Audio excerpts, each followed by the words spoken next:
आप स्क्रीन पर जो ये तस्वीर देख रहे हैं ये भारत का दोस्त है।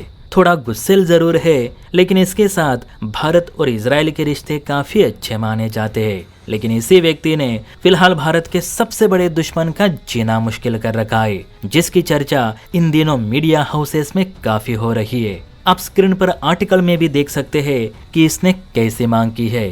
तो आर्टिकल के मुताबिक इस व्यक्ति ने भारत के दुश्मन यानी तुर्की को चेतावनी दी है कि मुझे 1 बिलियन अमेरिकी डॉलर और अपने देश की सबसे खूबसूरत महिला दो, नहीं तो मैं तुर्की को बर्बाद कर दूंगा। ऐसी अजीब मगर बेहद ही दिलचस्प घटना ने पूरी दुनिया का ध्यान कुछ समय के लिए ईरान और अमेरिका से फिलहाल के लिए हटा दिया है। अब जिस व्यक्ति ने पूरा बवाल खड़ा किया है वो युगांडा का डिफेंस मिनिस्टर मुहुजी कैनेरुगबागा है। मुहुजी ने भारत के दुश्मन देश तुर्की से पूरे 1 बिलियन डॉलर यानी करीब 9,000 करोड़ रुपयों की डिमांड की है।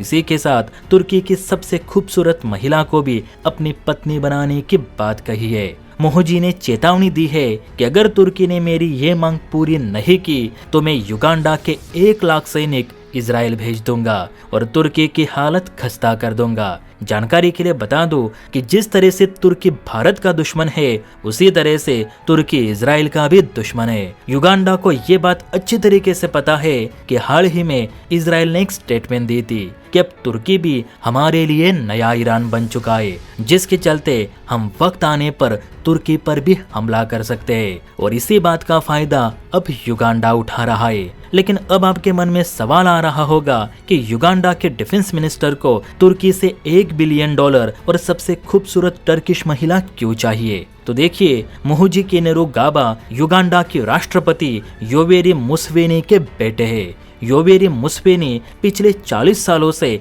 तानाशाह की तरह युगांडा की सत्ता में बैठे हैं। अब कोई उनका तख्ता पलट ना कर पाए, इसलिए उन्होंने अपने बेटे को ही डिफेंस मिनिस्टर बनाए रखा है। और अब इसी डिफेंस मिनिस्टर ने तुर्की की जिंदगी नरक कर रखी है। दरअसल युगांडा के डिफेंस मिनिस्टर मुहुजी ने ट्विटर पर यह लिखा है कि अगर तुर्की ने हमारी समस्याओं का समाधान नहीं किया तो मैं 30 दिनों के भीतर तुर्की के साथ अपने डिप्लोमेटिक संबंधों को खत्म कर दूंगा।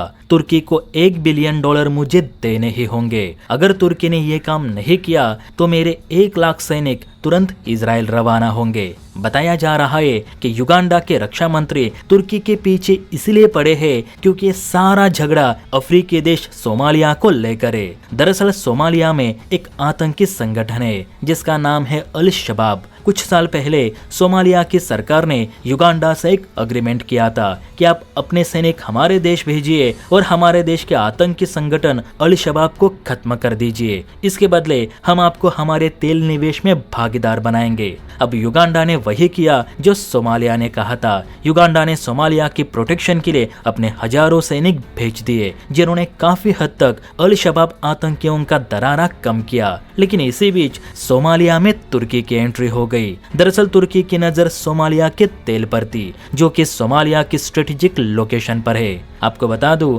कि सोमालिया बाब अल मंगदेव स्ट्रेट के पास स्थित है। इसी स्ट्रेट से रूसी तेल भारत आता है। यही स्ट्रेट एशिया और यूरोप के बीच एकलौती शिपिंग लाइन है। इतना ही नहीं तो बाब अल मंगदेव स्ट्रेट हॉर्मुज स्ट्रेट से भी ज्यादा व्यस्त समुद्री रास्ता है। इसीलिए तुर्की की नजर सोमालिया पर थी। पिछले कुछ सालों में तुर्की ने सोमालिया में भारी इन्वेस्टमेंट की है, जिस बात को लेकर युगांडा भड़क गया है। अब युगांडा सोमालिया से इस बात पर गुस्सा है क्योंकि सोमालिया को जब अल शबाब से लड़ना था तब सोमालिया युगांडा के पास गया, लेकिन आज जब बड़े बड़े तेल प्रोजेक्ट्स बांटने की बारी आई तो सोमालिया ने तुर्की को बुला लिया। इसी बात को लेकर युगांडा ने तुर्की से कहा है कि हमें जल्द से जल्द 1 बिलियन डॉलर दो, क्योंकि जिस सोमालिया में तुम पैसा कमा रहे हो उसकी सुरक्षा हम कर रहे। मेहनत हम करें और मलाई तुम खाओ, ऐसा नहीं चलेगा। युगांडा के डिफेंस मिनिस्टर ने कहा है कि या तो हमारी मांगे पूरी करो वरना इजराइल के हाथों पिटने को तैयार रहो। युगांडा की इसी बात ने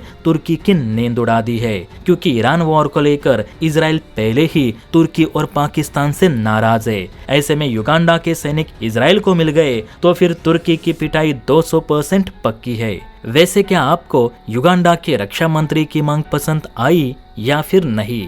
कमेंट करके जरूर बताइए। जय हिंद।